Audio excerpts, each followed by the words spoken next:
Guys, good evening. My name is Donald Wine of the American Outlaws, and I would like to welcome you to the third and final of our candidate forums featuring the candidates for U.S. Soccer Vice President. As part of our continuing United for Progress efforts, we're bringing you question and answer sessions with candidates contesting for the position of Vice President of the U.S. Soccer Federation, which will be voted on at their annual general meeting next Saturday on February 27th. Last week, we had Tim Turney and we had Kobe Jones, and tonight, I am pleased to introduce Jim Sadowski. He is the president of the DC Virginia Soccer Association. He lives just right up the road from me, both of us DMV guys. So Jim, welcome and thank you for taking the time. Thank you very much for having me, and I'm looking forward to the conversation. Yeah, absolutely. And before we get started, for everyone out there who didn't tune in last week, just a bit of housekeeping. All potential questions that I will ask are the results of dozens of questions submitted by AO members. They were provided to the candidate in advance, though I reserve the opportunity to follow up based on answers given. And at the end, we will leave time for Jim to have a closing statement. But Jim, I do want to begin this evening in an area that is a big deal for our members. We've had a lot of questions that were submitted in this area, and that is youth development. So the first question I have for you is, do you think the Federation is doing enough to support the numerous youth organizations throughout the entire country? And will you do more to make that a priority as vice president? Good question. I think the answer is the Federation can do more. The outreach efforts, in my opinion, have not been as robust as they should have been. We have all sorts of different paths to get to, player to be seen. And there was a heavy emphasis on the development academy path, which I understand, and I understand the reasoning behind it. But we have to recognize that we have a very large country with very different organizations, and there is no single one path to the national team, and there shouldn't be. There should be a variety of paths. And so I think U.S. Soccer does need to do a better job of reaching out to some of our other members and making sure that we get to see all the players in the pool. And every player gets a chance to make it to the national team, no matter where they come from, whatever background they come from, whatever location they come from, and they're not just can afford to be in a club like the Development Academy, which was quite expensive. Absolutely. And speaking of that model, currently we have a model that has a lot of systems that we would dumb it down to the theme of pay to play. Do you think that the U.S. is doing, let me rephrase this question. How do you plan to transition the U.S. model away from pay to play and involve more avenues so that our talent pool can be more inclusive? So getting more participation from places that are underserved, and I'll call those the underserved communities, the inner cities, the rural areas. You got to do two things. You got to have places to play, and you got to have leagues to play in.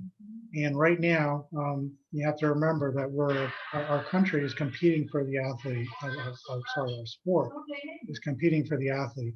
So in a large number of these communities, and I'm sure you'll agree with me, Donald, if you were to drive around DC, for example, across the river into Anacostia, you're going to see a lot of basketball courts. You'll probably see some tennis courts, and you're going to see a lot of football fields, striped as such. You're not going to see a lot of soccer fields dedicated totally soccer fields, or even mini pitches. So for me, for us to make the game accessible to everybody, we got to go build facilities and build leagues. And I've done the latter part, is building a co-ed league when I was younger, and saw that league grow, and that requires quite a bit of work.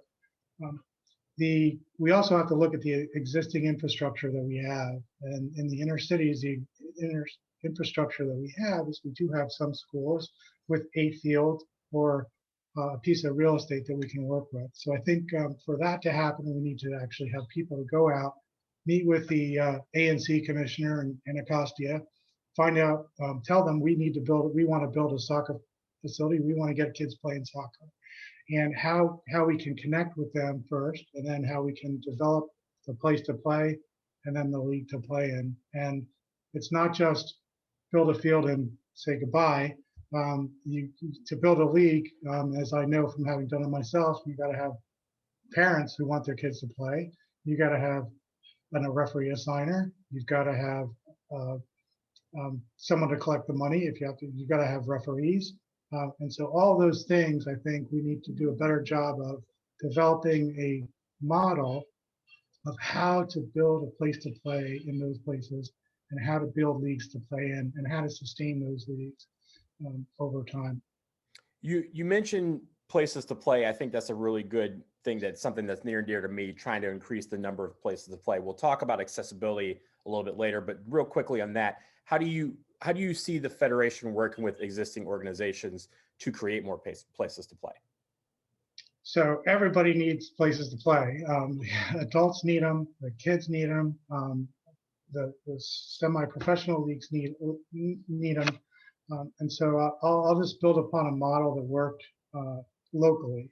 So we had a men's league here in Northern Virginia that was struggling to get field time from Fairfax County. They were competing with lacrosse, rugby, every other sport. And what they did is they partnered up with a local school, Jefferson, I believe, and they said, "Hey, look, we'll help you build a turf field. You just got to give it to us on Sunday."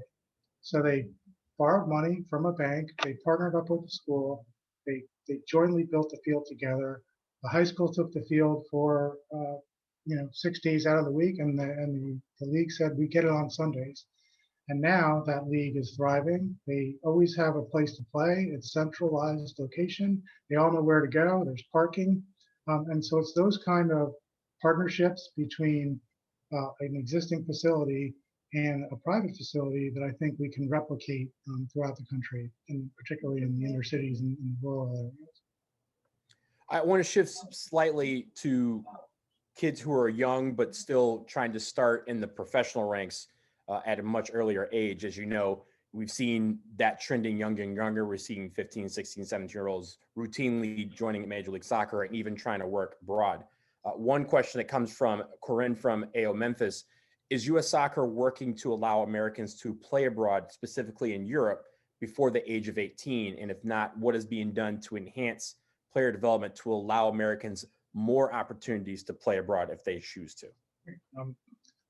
The answer is I don't know if the Federation restricts that player from doing what they want to do, but they shouldn't if it's going to lead to a better player and a better national team. So I would be in favor of making sure that our players have whatever options are available to them, whether that's overseas, domestically, and making sure that we do whatever is best for the player. Shifting to the coaches and referees, there's a question from Phil in AO Chicago, and I want to preface this by saying that there's been a lot of players that are currently playing and even former players that have gotten into the coaching ranks. They've discussed how difficult it was to kind of get to that level where they are able to coach. You don't have a pipeline of sorts as you would see in other sports like football, for example, where the third string quarterback can become a quarterback's coach almost immediately after they're done. So what do you think is U.S. Soccer's role in helping coaches become better at their craft and really allowing that pipeline to develop for players who may want to get into coaching after their playing days are done? So U.S. Soccer's got a pretty good website if you were to go to that explains the coaching license process if you know where it is and how to find it. But to me, coaching needs to be affordable to get a license, not restrictive. And for players in particular who know the game, it should be a fast track. I believe they have a little bit of a fast track on one of the upper echelon licenses, but it's got to be affordable. It's got to be not a huge time commitment. And particularly for those that have knowledge of the game, you've got to fast track it. And the same thing goes for the referee program. Now, I was a former national referee and I had to recertify. And to do that, I had to listen to like 6 hours of tapes, and I understand the state sport and all that, but as a former national referee, I didn't need to know how to point for a direct kick or where the penalty area was and how to get 10 yards. So particularly for players, and then I want to see more of our players become coaches because that brings them back into the game. There should be a fast track for them. I want to move into the area of diversity and inclusion, obviously a very important area, one that has gained traction over the last few months. And I start with a question from AO Omaha. What will U.S. Soccer do if you're vice president, to become more inclusive and reach out to Black and Brown communities? So there's been some good steps taken by U.S. Soccer recently, this summer, they created a diversity, equity, and inclusion council, and they put forward their 3 points, and there's 3 points to that to that piece of that. Diversity means that everybody that there's a value to having experiences from different views across race, color, religion, national origin, disability, age, sex, etc. Equity really means everything is fair and everyone's treated equally. And inclusion means that everyone's voices are heard, and you embrace a climate that respects that all voices are heard. So from my side as a candidate, I've always been in favor of and supportive of, before it became in vogue, if you will, of diversity, equity, inclusion. I ran a co-ed league that was diverse by very nature. I passed rules that were made it fair and equal in terms of the number of players on the field. So I've always been a supporter of diversity, equity, and inclusion. And I think I missed the last piece of your question, which was, I think, how do we make it more accessible to people of color, perhaps? And I think it gets back to, we got to go out into those communities and build them places to play and build them leagues to play in, and support those places to play and support those leagues, whether that's through a model best practices manual that they have, whether that's through financial support. But the public-private partnership, to me, is what works the best. And we can do that. We just have to make the effort to go out and go out into those communities and go out, and not just the inner cities, but also to the rural areas where they're not playing a lot of soccer as well. Sticking right here, tomorrow starts She Believes Cup. The women, obviously the greatest team on the planet, in our opinion. And this question comes from right here in DC from a member named Aaron. And she wants to kind of just basically touch on the fact that what is your plan to help in the gender equity gap and the equal pay issue with the United States women's national team? Obviously has been at the central of the budget and everything else, and just kind of center of governance. What is your plan to propose to bring fair and equitable pay to not just their team, but across the board with all the national teams? Well, I think the question is another good one. That was my alarm for this meeting. Mm-hmm. So I think the question gets back to, are we treating our men and our women teams equally? And I think as a result of a lawsuit that we saw filed, that the answer was no. That lawsuit, to my knowledge, has been settled in large part because of Cindy's leadership. But to me, there's no reason that our men's national team and the women's national team should not be treated equally, whether that's through pay or where they play or how they travel. And we have to treat them equally. That's part of equity and fairness. If you were to go back and look at the U.S. soccer budget, and I dare you to not do that because it's kind of boring stuff, but you'll see that there's been a overemphasis, in my opinion, on spending on making sure the men's can win a World Cup. So we have to make sure that we're treating all our national teams equally and fairly. And then we also have to make sure that we don't forget about the 99.9% of the people who are not on the men's national team or the women's national team. And because that's where the vast majority of soccer is being played. And in my opinion, if we focus more on the grassroots and the base, and we increase the base of players and referees and coaches, that all that's going to lead to, the pyramid at the top. And the pyramid at the bottom is strong with quantity, and then that's going to get you quality. So as I've stated on my website, I'm completely in favor of equal treatment for all the national teams. And let's not also forget about our other national teams and make sure that they're supported as well. That's soccer, that's power soccer, that's Paralympics, that's CP soccer, and there's a couple others I might forget. So I'm sorry if I missed them all. Mm-hmm. And even along those lines, we've done a little bit with the extended national teams, namely the Para 7-a-side national team back in December. They've been calling for more awareness for not just their teams, but the issues that they face, especially the Para 7-a-side teams and the deaf national teams. What would you do to kind of bring that awareness up so that they can feel like they're on more level footing and it's not just about the two senior national teams? So I think they can start. I mean, I don't know if you got the U.S. Soccer website lately, but when I go there, I get this drop down thing that just sort of blocks everything. I mean, I can start with more visibility on the U.S. Soccer website in terms of news stories and connections. And one of the great things about this process is I've had the chance to talk to some of those folks on those extended national teams, and we need to increase their visibility across the board. So, for example, I'm going to have my state association put a link on to Power Soccer. I didn't even know they had a team in Hampton Roads. So cross marketing and cross branding among our organizations. We have all sorts of people going to all sorts of websites on the youth side, on the adult side, on the team side. And the more we promote each other, the better it is for the game overall. So we really need to cross promote those other national teams more heavily. I want to shift now to U.S. soccer governance, and there's a couple questions we have there. The first one being, in your first year as VP, obviously you're not the president, but you serve the pleasure of the president. You'll be working under Cindy Parlow-Cone at least for a year until that election next year. But what are two things that you think will be your top priority, two tangible changes that you hope to bring to the Federation as vice president in your first year?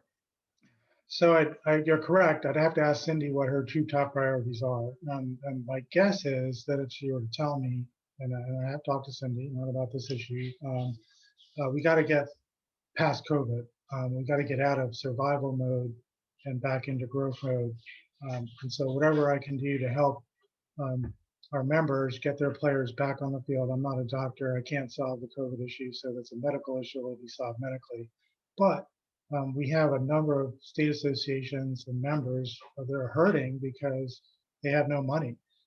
Their player registration numbers were devastated. The Federation's budget was devastated by COVID. And so we need to find out how we can get as many of our players back onto the field as quickly as possible. And that may mean me getting on the phone and having Zoom meetings with various state associations. That's one way that I could help.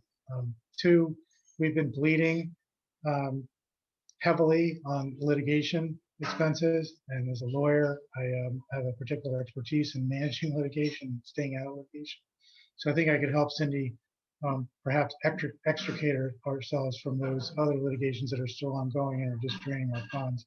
And then on the budget side, it's always good to have somebody new come in and take a fresh look at the budget. Can we save money in certain places?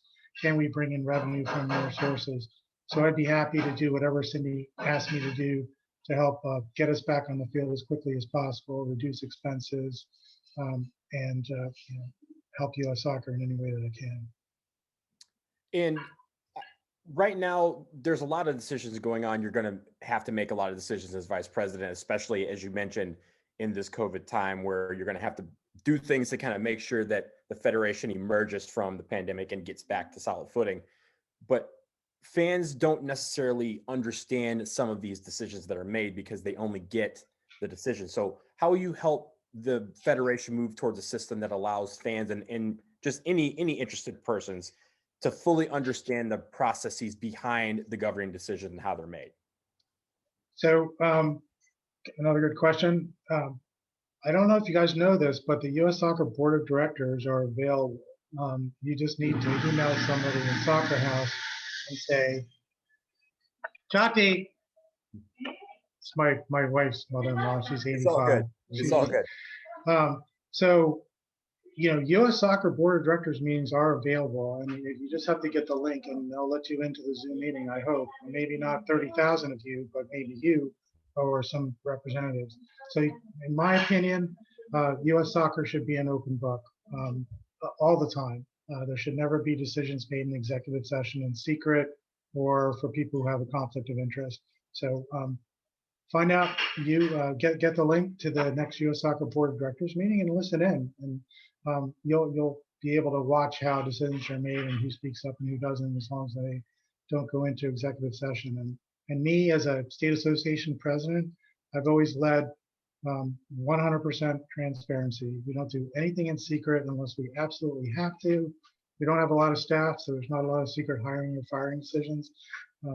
And we involve all our members in every decision, whether we go to an online registration system or whether we're going to change a policy.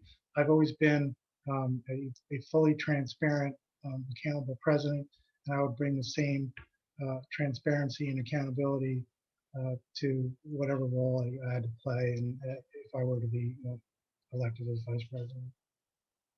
Great. And so we're a fan organization. Obviously, we're a supporters group, and naturally, a lot of questions have come in the area of fan accessibility and ticket pricing. So let's talk about that. David, one of our longtime chapter leaders from AO San Diego, he asked, "What is your plan to rebuild the fan base?" And I'll phrase that question in the sense of, we were just talking about it. We're in the middle of a pandemic. We haven't had a lot of games. People are probably naturally worried about their safety when they go to stadiums. They're worried about what happens. How do you get fans to get reconnected and re-engaged and start coming back out to stadiums and start watching the team again after a year of relative inactivity? I take issue with the question a little bit, in that I think we have a great fan base. Having watched the fan base evolve over time, as a participant in the fan base, I mean, I think our fan base is excellent.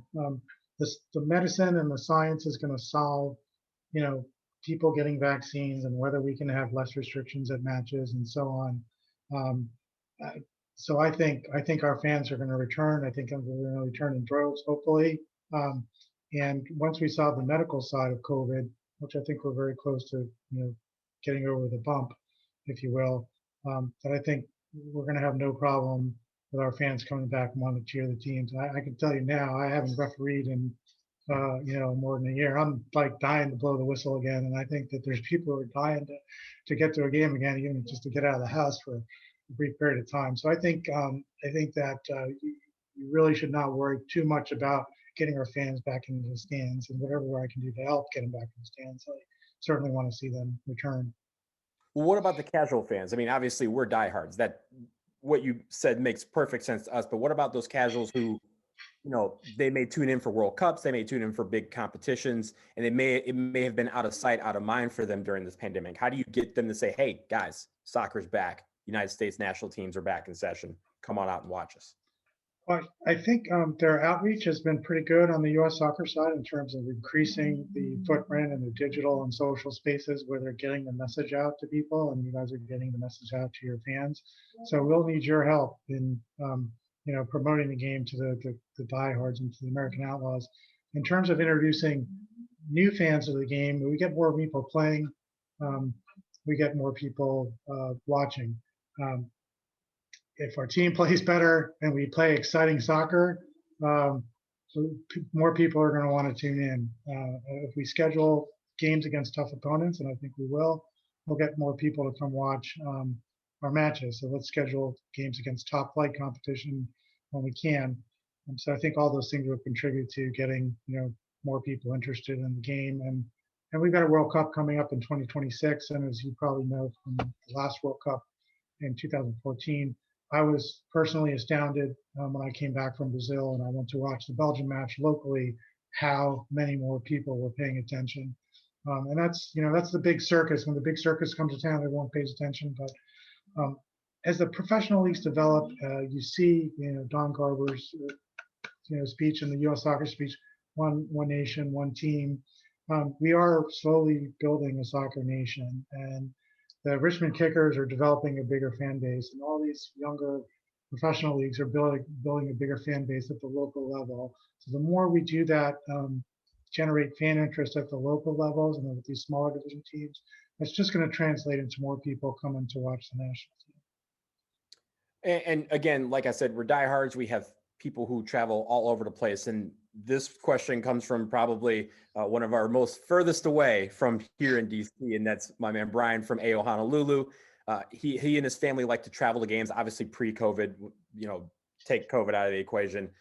But their frustration is the lack of notice for game locations and times. And he sees other federations are able to name locations months in advance, which allows families to plan and make their accommodations and their travel as cheap as possible so they can get to the games as a family of four as opposed to a family of one.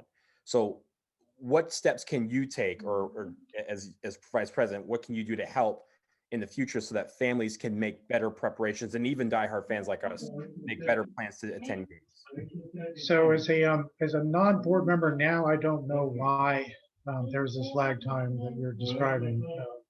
Why there isn't advance notice, I have a feeling it has something to do with negotiating for venues and with the teams, etc. So for me, I agree. And I want to be able to make my plans and know when I'm going to go and where it's going to be. So I would do whatever I can to accelerate the process of making sure that these games are announced, not 2 months out, but as far out as we can. Having been someone who's had to plan to travel to the Azteca and um, drive to Columbus through the night to go watch us play, I want to know where the game is as soon as possible. So I would certainly try to accelerate the scheduling of these matches so that people can make turns, because it's just best for the fans. And building on our last segment about youth development and kind of tying into this with ticket sales and just overall improvement of the fan base and getting people out to games. One member asked, what do you think of the idea of giving game tickets to youth teams to encourage them to attend the games and grow their love of the game by watching their favorite players in the stands? I like it. I've always thought that, giving out comp tickets is a good way to get, existing players, and not only existing players, but non-existing players. So I'd be in favor of not only doing that, but also expanding that to include some of these underserved areas that we were talking about earlier. You have to be careful when you give out free tickets. Sometimes people don't always use them. I've had that personal experience myself in giving out tickets as a state president, but I certainly would be. I love the involve the kids as much as you can. We've seen it more internationally and nationally with the walk-on on the field where the kids are all holding hands. Give them recognition on the stadium, up on the big board. I mean, everyone likes to see themselves up on the big board. Just think of the Kiss Me Cam at a Wizards game. So give them recognition. I think DC United does a pretty good job of that, as I recall. But definitely in favor of promoting the game through ticket comp giveaways to both the teams and to people who we can introduce to the game who are not already thinking about it. And the last question in this area for the rest of the stadium, for us and the rest of the stadium who don't mind paying, obviously the idea is to pay make it as affordable as possible so that as many people who are diehard fans of the game can see their favorite team in person. What do you think can be done, and what would you propose to do to bring the cost of attending a game down? That could be tickets, that could be, anything else ancillary related to getting from my house or someone else's house to the game. What do you propose that can be done realistically to bring that cost down so that anyone who wants to attend a game can?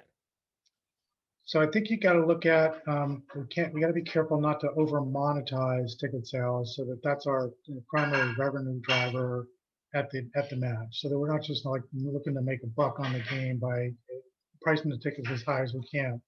And we also have to look at why is the ticket price that high? I mean, is it because the stadium is charging us too much?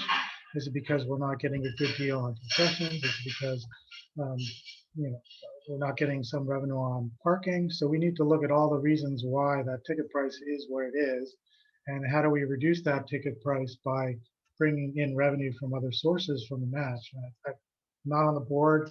I'm not involved in those contract negotiations, but I think we're going to need to take a look at that, because at the end of the day, we should not be turning the fan into the primary revenue driver for the match. And there should be a lot of other ways for us to get revenue from that match by negotiating contracts with the other revenue drivers in the stadium itself. I just don't know the details of that, but I'm certainly willing to take a hard look at that, because we don't want to turn into the Redskins. And no offense to the Redskins, for those who are Redskins fans, but have you ever gone to a Redskins game lately? I mean, they're going to charge you like $10 for air. Beer is $10. Parking is like 25, 40. So we don't want to see us fall into that model where we're just monetizing the fan. And last question, follow up, just you mentioned the football aspect and that sort of environment. There's obviously, with building a World Cup atmosphere, right? Up to this point, we've been primarily relying on soccer-specific stadiums for big games.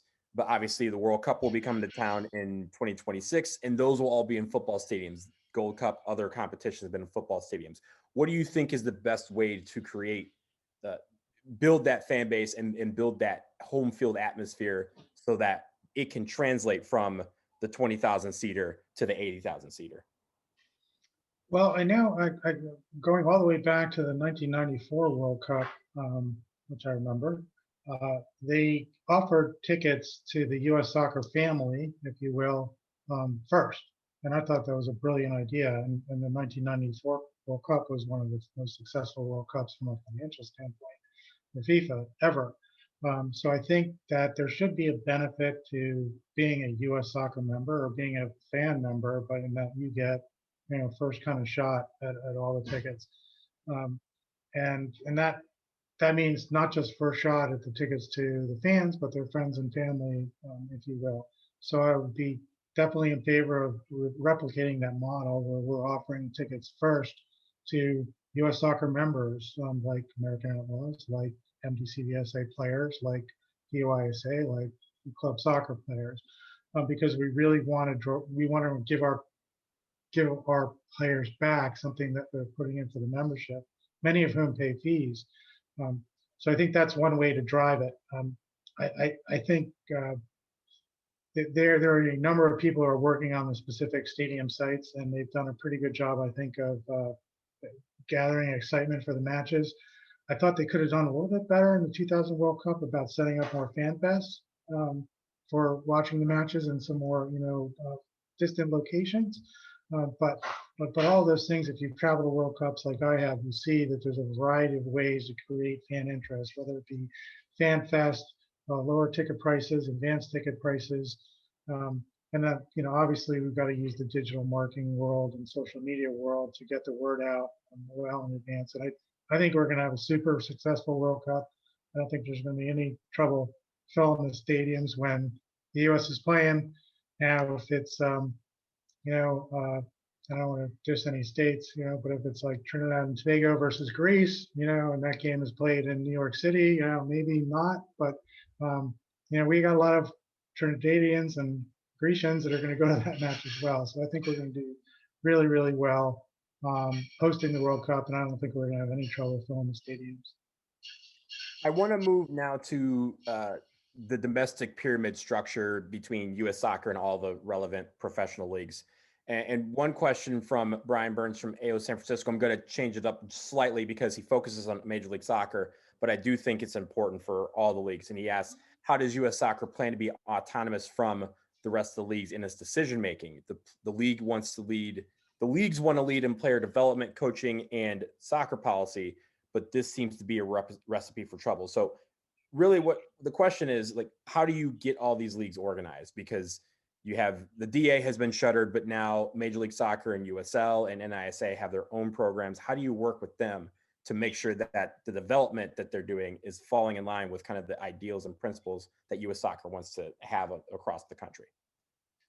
Well, that one is really hard. And I'll go back to what I think I said earlier, and that is there should not be one path to player development. Getting all these leagues to organize together,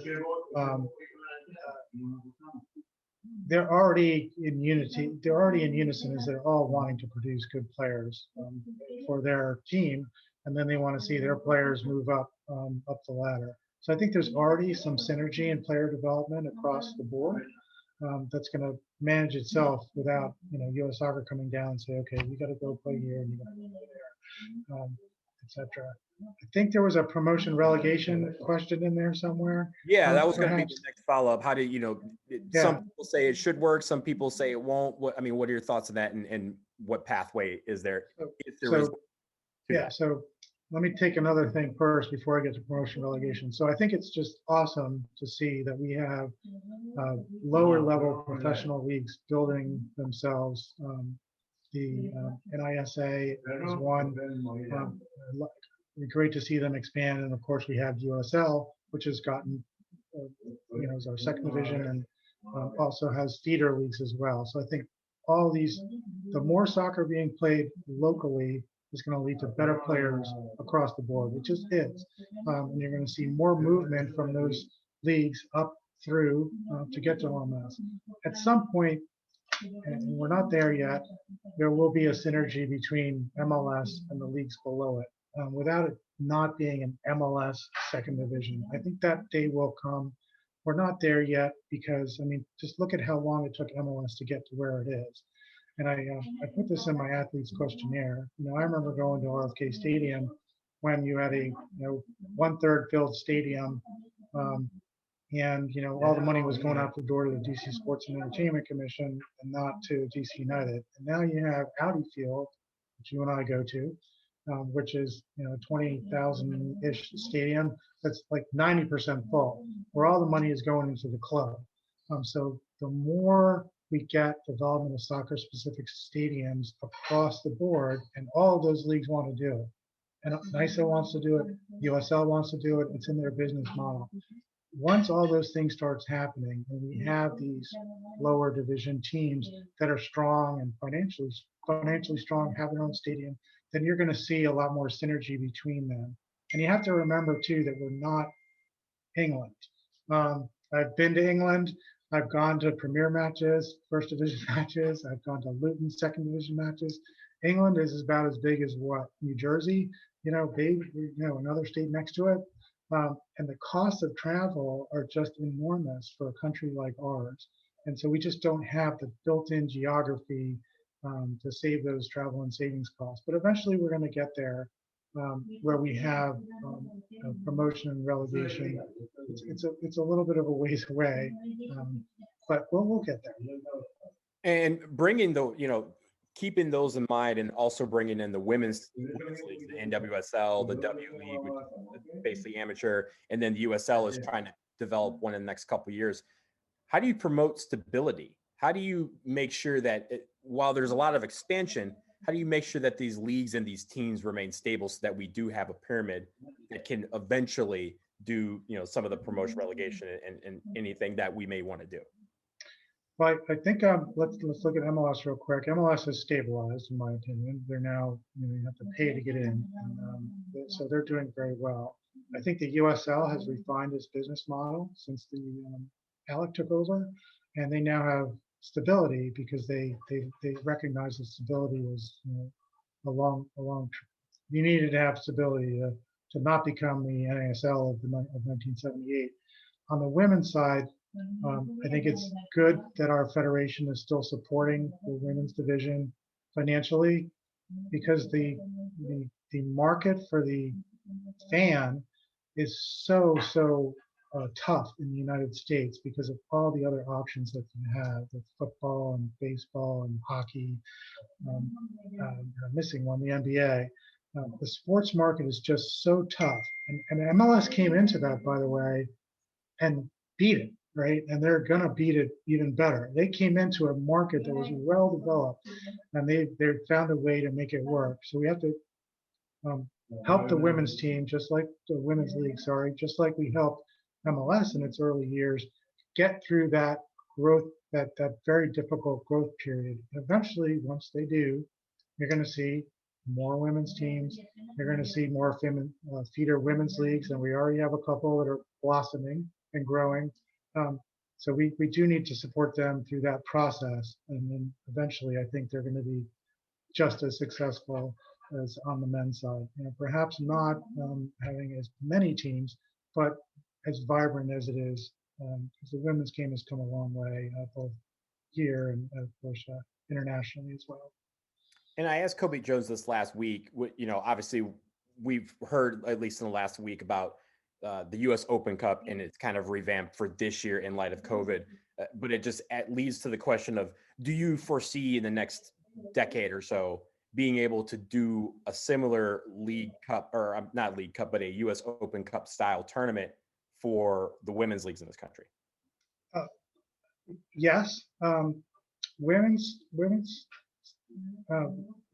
from the adult side, we really have to push hard to get the women's teams to compete, and that's not no just to the women's, but I think there is a day when there will be a women's Open Cup, and we're going to need to first get the women's professional league on its footing, and then we're going to first need to get all those other leagues below it on their footing, and then once we do, I think you could have the exact same format as you do, not the exact, but a similar format where you have everyone plays in one open tournament.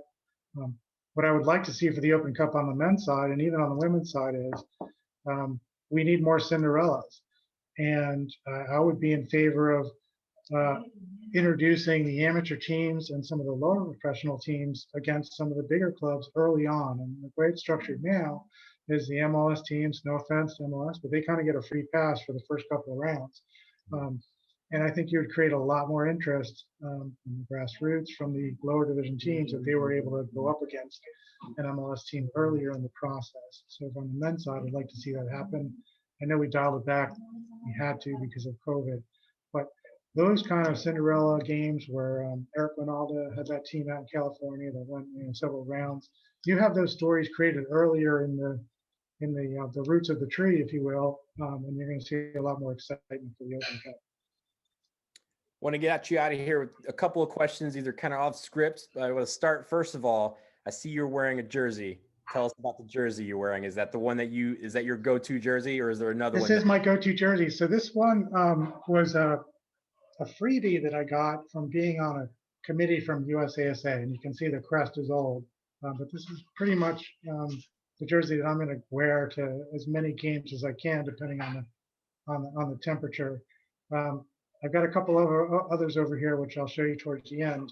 But there's probably a couple pictures on my website where I'm in this jersey, and I have a hat, which is over my right shoulder, which I got in France '98.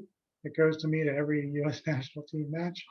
There's a couple of scarves back there, but that hat and this jersey, you'll usually see me in, and you'll probably see me in at the next match. There you go. And now it's time for you to pick between children. I know you've been to quite a few matches in your time. You got to pick one. What is the one that you were like, this is the best match I've ever been to, or this is the one that always is going to be my favorite? So I'll pick two. The first one I'll pick is USA Mexico 2002. It's the furthest we advanced in the World Cup. I was at that match. And it was and that started, of course, the Dos a Cero series until more recently when Mexico beat us, where we just always beat Mexico 2-0. And the fan support was great at that match. And of course, we won. It's the furthest we went. We got to face Germany, and we got robbed by a no handball call. The next match, which I was also at. So without question, USA Mexico World Cup 2002 is my favorite. And then there's another story to that too, is that after that match was over, we all spilled out into a bar, and I think it might have been Dago or Sol. And we spilled into a bar, the Mexicans spilled into a bar, and we all were happy, even though the Mexicans lost, they were drinking with us. And then a school spilled over into the bar. And there were people dancing on the table, I won't say it was me, to Jennifer Lopez, Let's Go Loud. So that song is forever ingrained in my memory from that event. And then the second match I'll pick is, it's on my website too, which is the U.S. versus Italy match in Germany 2006. And I, as a fan, have been going to World Cup since '94. And it was the first time I actually felt sitting there that we had enough supporters, or as many supporters as a big foreign team in Italy playing in Europe. And I really was like, wow, this is really cool. We've like arrived as a traveling soccer nation. And then, of course, I went to a couple World Cups after that, where I had even more fan support. So U.S.-Mexico 02, without question, the best match. Those are two really good ones. So, Jim, this is the point where we'll give you one last chance to kind of sum up everything and kind of address everyone out there as to why you would make the best vice president. All right. So before I do that, I have a little show and tell. So I found out that you are a jersey collector. So I've got a couple. Oh, you're just flexing now. I'm flexing. This is DC United, and I've got some team autographs on that one. Mm-hmm. Of course, we've got a U.S. national team. It's blue. I've got a Spain. My wife is Spanish. Mm-hmm. I've got another U.S. national team. They never wore that, but Bruce Arena wore this, I think, in World Cups. Yeah, it's like a polo shirt. Yeah.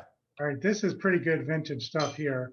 This is 2002 Leeds, which I'll get to in a second. I went to a match in Leeds in England from that time. There's another of our good ones. And of course, I got this in Brazil. Yeah. Another Spain jersey. So my quiz for you is, can you name this one? All right. There's a big clue here. Yep. That is Galatasaray. I think it's Fenerbahce. Or Fenerbahce, yes. I knew it was one of those two. I don't have it. Now, lastly, I've got a Leeds scarf. I might get in trouble for this. Yeah. Which I now can bring out again because Leeds was relegated after I was supporting them. Now they're back, so I can at least go for Leeds. For me, my closing statements are, thanks so much for your time. I'm glad you guys are taking a serious look at the candidates. I do believe that, in terms of for the fan support that I've demonstrated through my support individually, that I certainly appreciate the fans, and I'm a fan myself, having traveled to several World Cups, more than any other candidate. And I just have to flip to my notes, or I've lost it, but I guess I'll miss my closing statement. But it's going to be a good election. I thank all the candidates. I thank Kobe. He's introduced topics that perhaps we might not have talked about if he's not in the race. You've heard from Tim, great guy, super guy, and competition is good. It's good to have competition, and it's good that you guys are taking it seriously. I do believe that I bring the best overall experience, both professionally and as a fan, as a player, and as an administrator to the position. In terms of the next World Cup, I believe that we will win, and go USA. Well, we thank you for that. Jim Sadowski, he's the president of the DC Virginia Soccer Association in my hometown of Washington, D.C. I want to thank you for taking the time tonight to answer questions. Thank your family as well. I know with COVID and the pandemic, we've all had to make some sacrifices, so we appreciate them as well. We wish you the best of luck next weekend in the election. Thanks so much. Yeah, have a good night, everyone. And for everyone else out there, thank you again for joining us this evening. This will conclude our VP candidate forums. We were unable to secure one with Bill Taylor, who is the president of Idaho Youth Soccer. So AO members, keep an eye on your emails next week. We will provide recaps of this Q&A along with the other ones with Tim Turney and Kobe Jones. We want to wish Jim and the rest of the candidates luck in the election next weekend, and we look forward to working with whoever wins the election as part of our United for Change efforts to continue to improve the federation and grow the game of soccer in this country. So remember, tomorrow, and as the Vuvuzela, tomorrow, She Believes Cup begins. We are excited about that. Obviously, the baddest team on the planet will take the field once again. We hope you all join one of our virtual watch parties that chapters are hosting. But that will do it for this evening. So until tomorrow for She Believes, for Jim Sadowski, I'm Donald Wine. Good night, everyone. Thanks so much.